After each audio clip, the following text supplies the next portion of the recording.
Reserve machine আপনি একাই বাক্সগুলো অন্ধকারের মধ্যে এই ঝড় বৃষ্টির মধ্যে একা একা নিয়ে আসেন।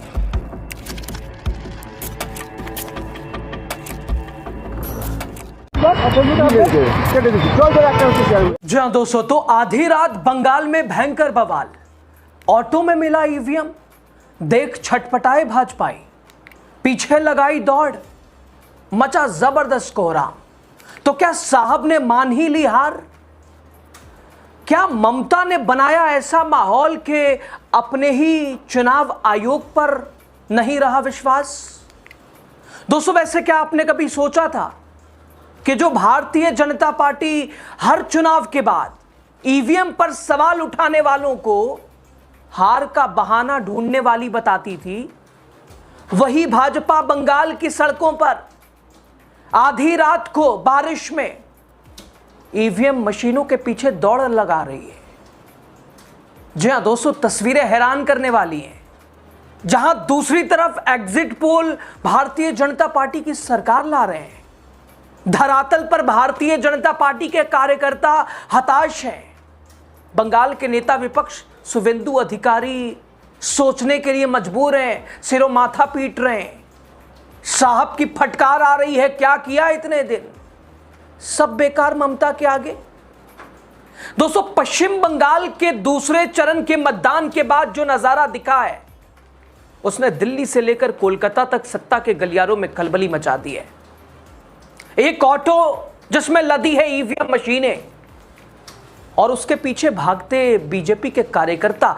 सवाल यह कि क्या भाजपा को अब अपनी ही संवैधानिक संस्थाओं पर भरोसा नहीं रहा, या फिर बंगाल में 91% से ज्यादा हुई बम्पर वोटिंग ने भाजपा के बड़े बड़े दिग्गजों की नींदें उड़ा के रख दी। आपको बताते हैं, आधी रात ईवीएम का खेल, भारतीय जनता पार्टी के कार्यकर्ताओं की चिंता। स्वागत है आपका द राजनीति का खास सेगमेंट देख रहे हैं, मैं हूं यासूब रजा। दोस्तों, कैसे ऑटो में ईवीएम मिली आधी रात?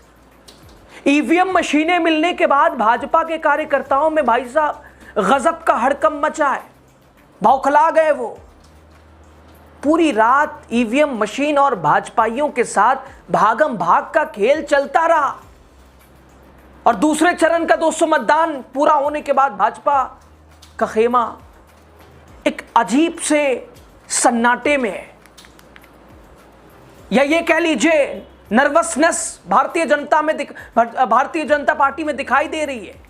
बड़े बड़े जो नेता दिग्गज बीजेपी के माथों पे पसीना है। पश्चिम बंगाल के दोस्तों इतिहास में इस बार रिकॉर्ड तोड़ वोटिंग हुई है, जो पहले कभी नहीं देखी गई। दोस्तों, वैसे डर बेवजह नहीं है, आंकड़े गवाह हैं। पश्चिम बंगाल के दूसरे चरण में 91.66% मतदान, ये सिर्फ नंबर नहीं है, ये राजनीतिक सुनामी है। आज़ादी के बाद बंगाल के इतिहास में ऐसी वोटिंग कभी नहीं देखी गई। और जब इतना भारी मतदान होता है, तब भाई साहब बंगाल को हड़पने की कोशिश, और जिसने सत्ता की चूल्हे हिलाई हैं। लेकिन इस बार वोटिंग के पीछे बड़ा फैक्टर भी एसआईआर, मतदाता सूची सत्यापन। भाजपा ने जैसे अपना हथियार बनाने की कोशिश की थी, शायद लगता है वही उसके गले की फांस बन गया। दोस्तों, वैसे आमतौर पर विपक्षी दल ईवीएम का रोना रोते हैं, ईवीएम की पहरेदारी करते हैं, धांधली की शिकायत करते हैं। अभी आपने बिहार चुनाव में देखा था ना, पिकअप आ रही थी, जा रही थी, कैमरे बंद हो रहे थे, ऑन हो रहे थे, विपक्ष के नेताओं में चिंता थी। लेकिन यहां तो देखिए, भारतीय जनता पार्टी को अपने ही चुनाव आयोग पे विश्वास नहीं रहा। बंगाल में मामला उल्टा पड़ गया। दोस्तों, अब बीजेपी का डबल स्टैंडर्ड देखिए, जो फिलहाल आज के वक्त में बीजेपी की पहचान भी बन चुका है। चेहरा, चाल, चरित्र, कहने और करने में अंतर। दोस्तों, और राज्यों में ईवीएम की सुरक्षा पर सवाल अगर विपक्ष उठाता है तो बीजेपी क्या कहती है? हारने वालों का ये रोना है। ईवीएम का ठीकरा, हार का ठीकरा, जनादेश का ठीकरा ईवीएम पे। लेकिन बंगाल में जब खुद भाजपा के सुधानिधि बंदोपाध्याय जैसे कार्यकर्ता वीडियो शेयर करते हैं, हालांकि वीडियो की पुष्टि दोस्तों हम या हमारा चैनल नहीं करता, लेकिन बीजेपी के कार्यकर्ता जो आरोप लगा रहे हैं, क्या लिखते हैं वीडियो शेयर करते हुए आधी रात? लिखा, कुलतली में सेक्टर अधिकारी भारी तूफान और बारिश के बीच ऑटो में इतनी सारी ईवीएम लेके जा रहे हैं। वहां कोई सुरक्षाकर्मी मौजूद नहीं है। क्या ऑटो परिवहन का साधन भी है? Election commission of India Bhajpa ने इस मामले का सामना किया है और संबंधित अधिकारियों को बुलाया है, तो क्या इसे हार स्वीकार करना मान लिया जाए? दोस्तों बीजेपी कार्यकर्ता द्वारा ये वीडियो साझा की गई, आप देखिए। हालांकि इसकी पुष्टि हम नहीं करते, लेकिन आरोप बीजेपी का है। রিজার্ভ মেশিন আপনি একাই বাক্সগুলো অন্ধকারের মধ্যে এই ঝড় মধ্যে একা নিয়ে আসছেন। কোথা থেকে পাঠিয়ে নিয়ে আসছেন? কত টাকা কন্ট্যাক্ট করেছেন আপনি? কত টাকা কন্ট্যাক্টে নিয়ে আসছেন? বাংলার মানুষ দেখছে। দেখুন এইভাবে সন্ধ্যা থেকে সমস্ত জায়গায় আমরা বলছি যে এইভাবে ইভিএম গুলো এই বাক্সগুলো এইভাবে যেখানে কোনো সিকিউরিটি নেই, কোনো অফিসার অন্ধকারে ঢুকে যাচ্ছে, বাক্স চেঞ্জ করে দিয়ে চলে আসছে। আমরা বারবার আইসিকে বলছি, ফুলতলি আইসিকে বারবার বলা সত্ত্বেও তিনি একবারও এটা কান দেননি। আজকে হাতে নাতে ধরেছি আমরা। দেখুন এই বাক্সগুলো চেঞ্জ করে নিয়ে আসছে। আমি আইসি কে জানিয়েছি, আইসি বলছে মিডিয়া করো তোমরা। আইসি নিজে কন্টাক্ট করেছে গণেশ মন্ডলের সঙ্গে, নিজের টাকার কন্টাক্ট করে এইভাবে বাক্স বদল করছে। সমস্ত বাক্সগুলো এইভাবে এসেছে।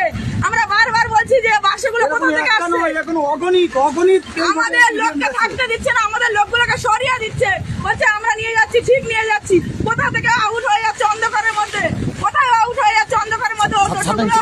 অটোগুলো কোথায় আউট হয়ে এই বাক্স কি করে এখানে আসে?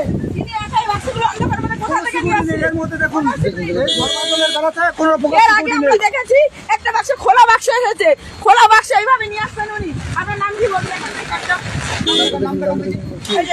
নামটা দেখুন, আপনারা দেখতে পাচ্ছেন।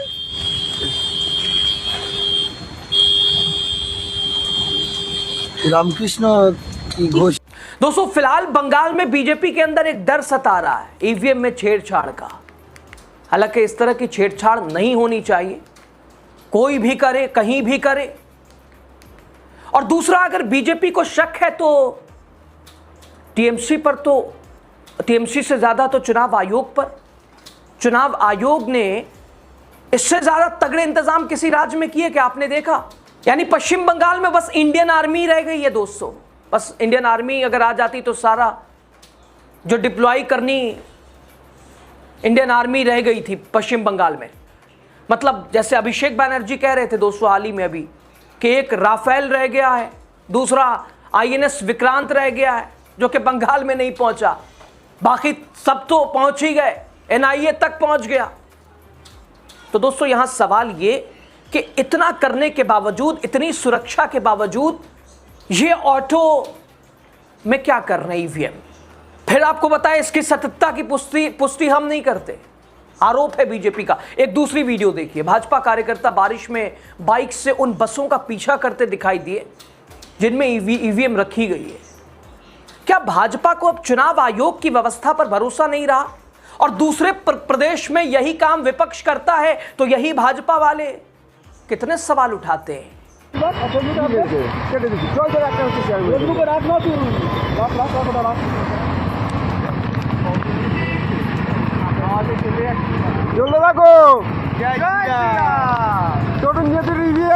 চুরি হচ্ছে।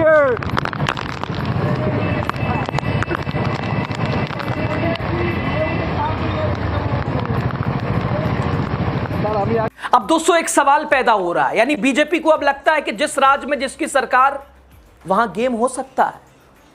तो जरा नजरें उठाइए बिहार में क्या हुआ, किसकी सरकार थी? 16 से 17 राज्यों में किसकी सरकार है? तो वहां माना जाए कि जिसकी सरकार उसका खेल चल जाता है। और यहां चिंता और वहां, यानी आप करें तो चमत्कार और हम करें तो।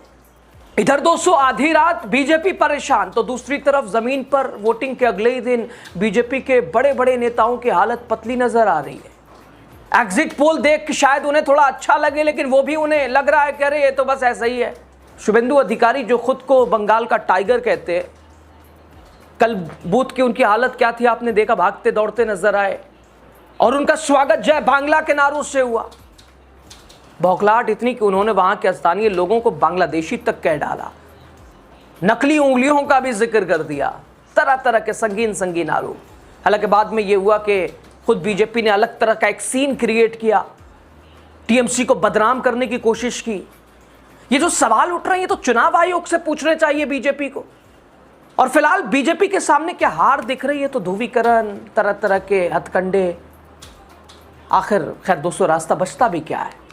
और दूसरी तरफ ममता बनर्जी और अभिषेक बनर्जी की जोड़ी ने आधी रात तक अलग अलग जगहों पर, चूँकि चुनाव के एक रात पहले भी ममता बनर्जी ने बताया कि हम सोए नहीं, हम लोग परेशान रहे, अब कंट्रोल रूम में मोर्चा संभाल रखा है अलग अलग जगहों पर। ममता का कहना कि वो पूरी रात सो नहीं पाए, 2 रातों से सोई नहीं।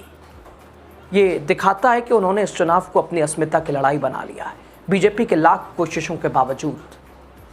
वहीं दोस्तों भारतीय जनता पार्टी का पूरा तंत्र अब सिर्फ ईवीएम मशीनों के पीछे दौड़कर अपनी साख बचाने की कोशिश कर रहा है। अब इस भागम भाग को आप क्या कहेंगे? भारतीय जनता पार्टी के कार्यकर्ताओं के डर को, उनकी चिंता को? क्या बंगाल फिर एक बार भाजपा से अछूता रह गया लाख कोशिशों के बावजूद? आपकी राय जो भी हो जरूर बताइएगा, लेकिन फैसला तो 4 मई को होना है जब ईवीएम खुलेगा। फिलहाल अनुमान का खेल चल रहा है, एक पे एक भारी एग्जिट पोल।